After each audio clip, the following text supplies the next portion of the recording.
Former President Trump took to social media to post a commentary in response to the increased patter from the COVIDians about masks, about the variant.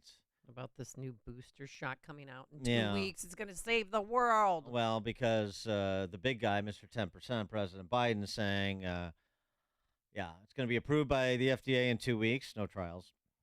And we're going to get it funded and everybody should take it because I said so. Trump saying we will not comply with these mandates again, including mandates that I presided over in my last year as president. This is about as close as I think you'll get to Trump expressing some humility, maybe some contrition for what he allowed during that last year of his presidency. The left-wing lunatics are trying very hard to bring back COVID lockdowns and mandates with all of their sudden fear-mongering about the new variants that are coming. Gee whiz, you know what else is coming? An election. They want to restart the COVID hysteria so they can justify more lockdowns, more censorship, more illegal drop boxes, more mail-in ballots, and trillions of dollars in payoffs to their political allies heading into the 2024 election. Does that sound familiar? These are bad people. These are sick people we're dealing with. But to every COVID tyrant who wants to take away our freedom, hear these words: we will not comply. So don't even think about it. We will not shut down our schools. We will not accept your lockdowns. We will not abide by your mask mandates. And we will not tolerate your vaccine mandates. They rigged the 2020 election, and now they're trying to do the same thing all over again by rigging the most important election in the history of our country, the 2024 election, even if it means trying to bring back COVID. But they will fail because we will not let it happen. When I'm back in the White House, I will use every available authority to cut federal funding to any school, college, airline, or public transportation system that imposes a mask mandate or a vaccine mandate. Thank you very much. So perhaps lessons learned both about managing a pandemic as well as managing the ballot security of an election. And I hope in a subsequent video we'll hear Trump talk about whether he admits culpability, some culpability or not, talk about what wasn't done in 2020 and 2022, what is going to be done this year under his leadership with him, if he is the nominee, to address robust vote-by-mail programs to compete with Democrats, to address ballot security. That means the personnel and the resources devoted up front, not after the fact. Right. On site, not in courtrooms trying to litigate it after the fact. I'd like to hear that piece of it as well. But we'll stick on COVID. And the booster that Biden is going to recommend, Marty McCarry wrote about this in the Wall Street Journal. And some people say, well, and he's critical of the no clinical trials with respect to this new booster. And people might say, well, there's no clinical trials to approve the flu vaccine every year, the flu shots that people get. And Makari addresses that. Flu shots use a traditional vaccine platform that has withstood the test of time, but COVID vaccines have higher complication rates. The latter have a rate of serious adverse events as high as 1 in 556 doses, according to a study published last year in the journal Vaccine. They've also been found to cause myocarditis in young people at a rate 6 to 28 times the incidence after infection, according to a JAMA cardiology study. The novel COVID booster shot may be warranted for some high-risk patients, but pushing it hard for young and old alike without human outcomes data makes a mockery of the scientific method and our regulatory process. Well, why would the COVIDians stop mocking our regulatory and scientific processes now? Served them so well to this point. John Tierney joins us now, contributing editor to the City Journal, former reporter and columnist at the New York Times, and co-author of The Power of Bad, How the Negativity Effect Rules Us and How We Can Rule It. John, thanks for being with us again. Appreciate it. Great to be back, Dan. Well, we mentioned this piece that you wrote for City Journal the other day on masks, similar to Marty Makari writing on boosters. And by the way, just on the booster thing, a quick aside, I won't go through it, but Alex Berenson has a good post over at his Substack, 10-point primer on why the mRNA COVID shots are different from and riskier than other vaccines. So you should Oh. go through that as well. Berenson's done some great reporting on this, as have you, John.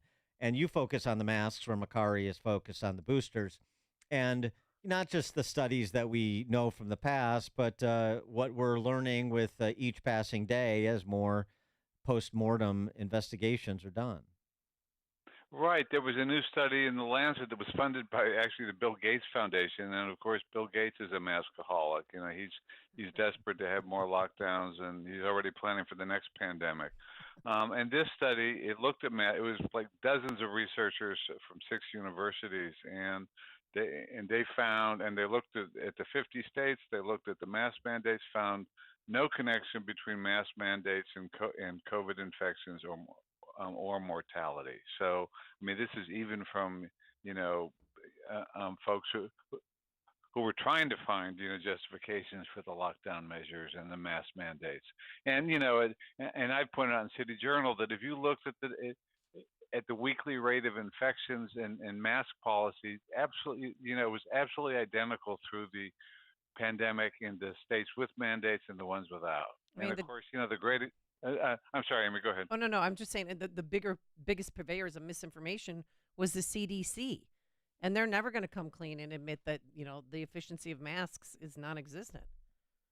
Right. No, there's just no evidence that they work, and the CDC has been peddling junk science and cherry pick data throughout the pandemic. One of the great examples is Germany has some of the strictest mandates in the world. Everybody had to wear not a cloth mask but a surgical mask for the whole country, and Berlin and Bavaria actually required N95 masks. And their infection rate and stuff, they had higher excess mortality in Germany than Sweden, where just about nobody wore masks. The government told people not to, and Sweden did better than Germany. But all these examples just don't matter to the maskaholics. I compare them to these villagers in Cambodia who put up magic scarecrows in front of their huts to ward off the coronavirus. It's a cult. It's a religious belief. Maybe that'll be next. Also on the mask thing, you look a university of a study out of a university in South Korea looked at disposable medical grade masks. And it's like, well, we just need people to move from cloth mats to medical grade. Everybody gets medical grade masks, and those are effective. Well, there's a cost benefit that needs to be done there too.